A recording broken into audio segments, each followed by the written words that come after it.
നമ്മൾ സ്റ്റാർട്ടപ്പിൽ ഇൻവെസ്റ്റ് ചെയ്യുമ്പോൾ investor perspective പറയുകയാണെങ്കിൽ ഒരിക്കലും ഇതൊന്നല്ല ക്രൈറ്റീരിയ. സിമ്പിളായി പറഞ്ഞാൽ മതി, നമ്മൾ ലാൻഡ് വാങ്ങുന്ന പോലെ ചിന്തിച്ചാൽ മതി. നമ്മൾ ലാൻഡ് വാങ്ങി വെച്ചു, കുറേ ഭാഗത്ത് വാങ്ങി വെച്ചു. ചില സ്ഥലത്ത് എന്ത് ചെയ്യും, ഡെവലപ്മെൻറ്റ് വരും, ലാൻഡിൻ്റെ പ്രൈസ് ഭയങ്കരമായിട്ട് കൂടും. ചില സമയത്ത് എന്ത് ചെയ്യില്ല.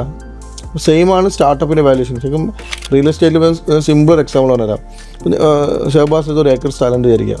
ഒരു ഏക്കർ സ്ഥലം ചെറിയ പൈസ, ഒരു 5000 രൂപ പെർ സെൻറ്റ്, അത്ര ഒരു സാധാ സ്ഥലം. ഇതിന് തൊട്ടടുത്ത് റെയിൽവേ സ്റ്റേഷൻ വരികയാണ് വിചാരിക്കുക. അപ്പോൾ എന്താവും സ്വാഭാവികമായിട്ട് അതിൻ്റെ വാല്യൂ കൂടും. ഷഹബാസിൻ്റെ സ്ഥലത്തിൻ്റെ പെർ സെൻറ്റിൻ്റെ വാല്യൂ കൂടും. ഇനിയിപ്പോൾ തൊട്ടടുത്തൊരു സ്കൂളും കാര്യങ്ങളൊക്കെ വരികയാണ് വിചാരിക്കുക. ഇതനുസരിച്ചിട്ടായിരിക്കും ഷഹബാസിൻ്റെ അല്ലേ. അപ്പോൾ ഇതേ തന്നെ നമ്മൾ സ്റ്റാർട്ടപ്പിൽ ഉള്ളത്. പക്ഷേ സ്റ്റാർട്ടപ്പിൽ നമ്മൾ വെച്ചാൽ വി ഡിസൈഡ്.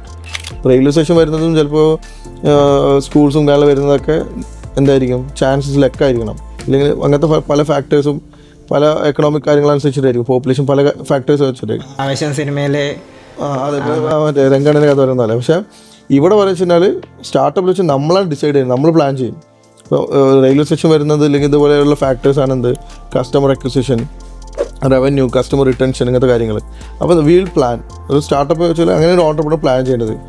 ഈ വാല്യൂഷൻ പെർട്ടിക്കുലർ ഇപ്പോൾ എൻ്റെ കമ്പനി 100 crore വാല്യൂഷനിൽ പോകണമെങ്കിൽ I have to do this much things. Customer എൻ്റെ അക്വിസിഷൻ എത്ര ആയിരിക്കണം, റിട്ടൻഷൻ എത്ര ആയിരിക്കണം, ഒരു കസ്റ്റമറിനെ അക്വിസിഷൻ ചെയ്യാൻ ക്യാക്ക് എത്ര ആയിരിക്കണം. ഇങ്ങനത്തെ ഒരു കറക്റ്റായിട്ടൊരു ഐഡിയ ആർക്കുണ്ടാവണം, ഒരു സിഒക്ക് അല്ലെങ്കിൽ ഒരു ഓൺടർപ്രണർ ഉണ്ടാവണം. ഈ ഓൺടർപ്രണറാണ് ഇത് അടിസ്ഥാനത്തിലേക്കണം ഇയർ പ്ലാൻ ചെയ്യേണ്ടത്. ഇത് അടിസ്ഥാനത്തിലേക്കണം ബഡ്ജറ്റും ഇൻവെസ്റ്റ്മെൻറ്റ്സും അക്യൂർ ചെയ്യേണ്ടതെല്ലാം ചെയ്യേണ്ടത്.